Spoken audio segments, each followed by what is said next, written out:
Okay, so today we're looking at a little bit different of a rail design. And, well, based off of the title, you probably already know what opener I have set up in here. So, if we follow this back, you will see this. So, I set up the Moore-O-Matic Ultra Lift. Just decided to set this one up.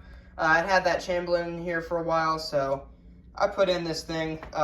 This thing is, pretty cool. It does run pretty good, though. This one was definitely a bit of a struggle to set up. Was kind of, one annoying step after another. The hardest part about getting this one set up was, these gears in here, they don't, snap into place. The only reason why they're held in there is these two bolts that stick through them and go, into the motor head. So it was really challenging to get all those gears in place, because even when the chain is loose, it has a bunch of tension on it, and trying to hold that sprocket in there. The first thing I tried was having the gears, attached to this thing and then trying to put this on. But the easiest way to do it is just to screw this thing in and then just try to, feed those gears into, the motor. Either way is difficult, but that was the way I had to figure out how to do it. But, so that was definitely annoying. This probably won't be one that I set up on the rail too often. I will put it on my door at some point, but, yeah. And then this pulley up here, it's not actually a pulley, it's a sprocket, and trying to get the chain through there was really annoying because you basically have to take the sprocket off to get the chain through there. So, yeah, that was fun, to get installed, but after a while, I figured it out, and it does actually run really good. This is a pretty quiet machine.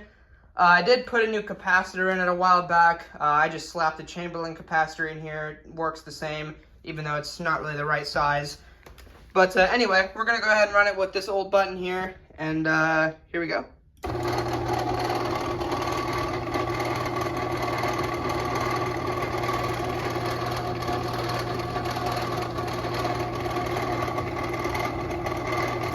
So yeah, it's not like the quietest opener ever, but it's really not that loud either. Anyway, we'll run this back down. It's got that cool light indicator.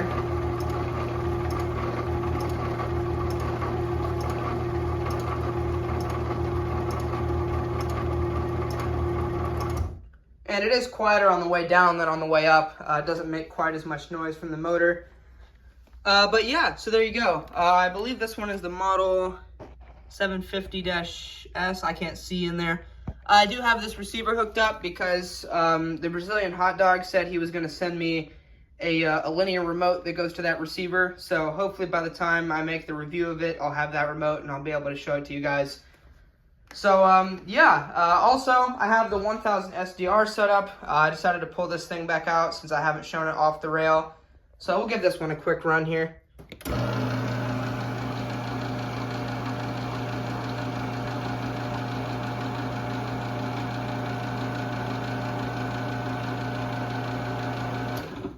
That is really quiet too. We'll run this back down. We'll run it with the 971 LM here.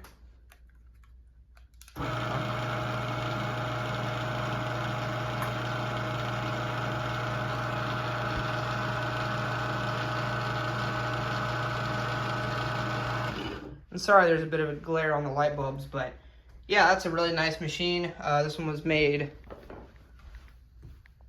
October of 1999.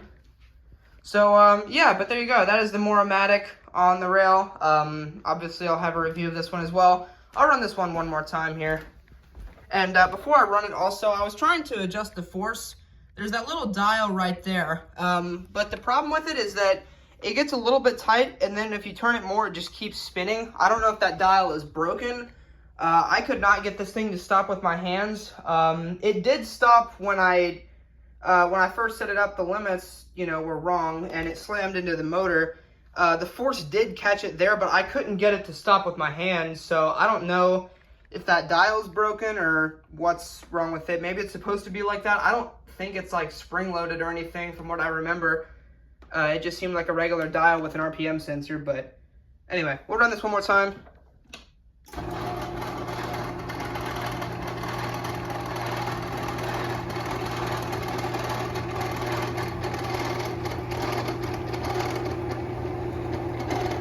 And again, you can also see that the light turns off every time you hit the button. We'll go ahead and run this back down, and that'll be it.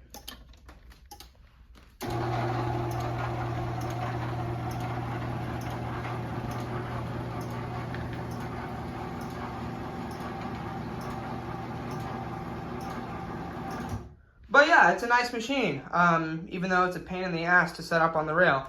And also, I don't know if I showed you this, guys. I actually did.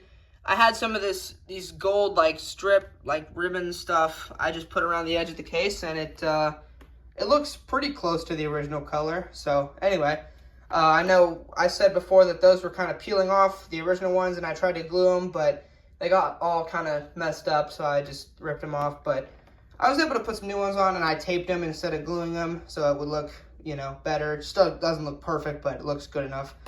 So anyway, there's the Moore-O-Matic. Thank you guys so much for watching, and I'll see you in the next one. Peace.